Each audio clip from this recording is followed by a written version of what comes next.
ACL injury surgery versus physiotherapy, हमें कब consider करना चाहिए हमारी एसीएल इंजरी के बाद क्या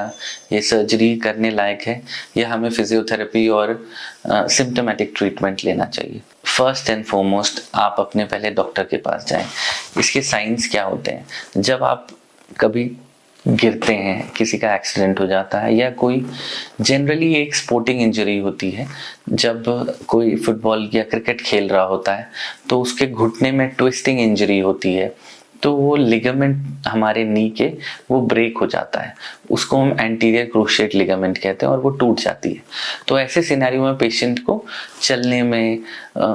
वो लचक सी रहती है, उनको लगता है उनका घुटना स्टेबल नहीं है, आगे पीछे हो रहा है और वो एक स्पेसिफिक एंगल पे वो फील होता है। पेशेंट को लगता है कि he just does not feel confident while walking down the stairs, या मे बी कोई एक्टिविटी है तो he will not feel confident in running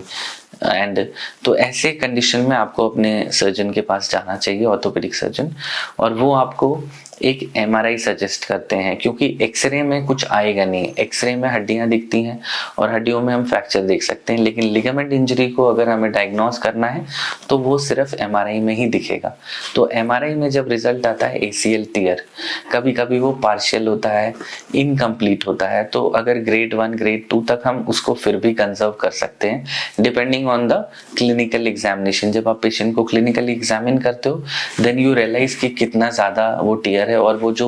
एक ड्रॉअर टेस्ट होता है जब हम वो करते हैं या लैचमैन टेस्ट होता है, देन वी रियलाइज की the depth of the injury कितना सिवियर है। वो अगर बहुत ही माइल्ड सा रहता है then we conserve the patient, तो हम कंजर्वेटिव थेरेपी पे, फिजियोथेरेपी पे और दवाइयों से उसको ट्रीट कर सकते हैं। बट कभी कभी वो कंप्लीट रप्चर हो जाता है, वो जो लिगामेंट है पूरी तरह से टूट जाता है, तो और वो जब हम एग्जामिन करते हैं और प्लस वो एमआरआई से जब हम कोलैबोरेट करते हैं then we realise it's a complete tear. आप कितनी भी दवाइयां खा लो, आप कितना भी अमाउंट ऑफ फिजियोथेरेपी कर लो, it will not improve. In that scenario you need to get जब देन यू रियलाइज कि हमें सर्जरी करने की आवश्यकता है। सबसे अच्छी बात है इस सर्जरी में ज्यादा कट्स नहीं लगते हैं, इट्स एन आर्थ्रोस्कोपिक प्रोसीजर जिसमें हम दूरबीन से करते हैं, आर्थ्रोस्कोप डालते हैं जॉइंट के अंदर और जो लिगामेंट टूट जाता है उसे हम दोबारा से रिकंस्ट्रक्ट कर लेते हैं और पेशेंट को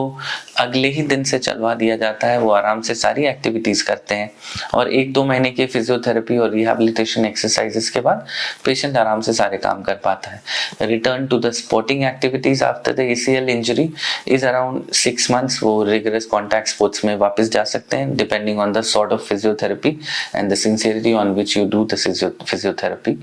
तो but ACL is a very very promising surgery and I think अगर किसी को complete ACL tear है तो उसे 100% सर्जरी करा लेनी चाहिए so that उनके घुटने में आर्थराइटिस आगे चल के डेवलप ना हो, क्योंकि अगर किसी का घुटना बार बार हिलता रहेगा तो वो घुटना खराब हो जाएगा और वो आगे चल के फिर वो नी रिप्लेसमेंट वाली स्टेज में जाते हैं।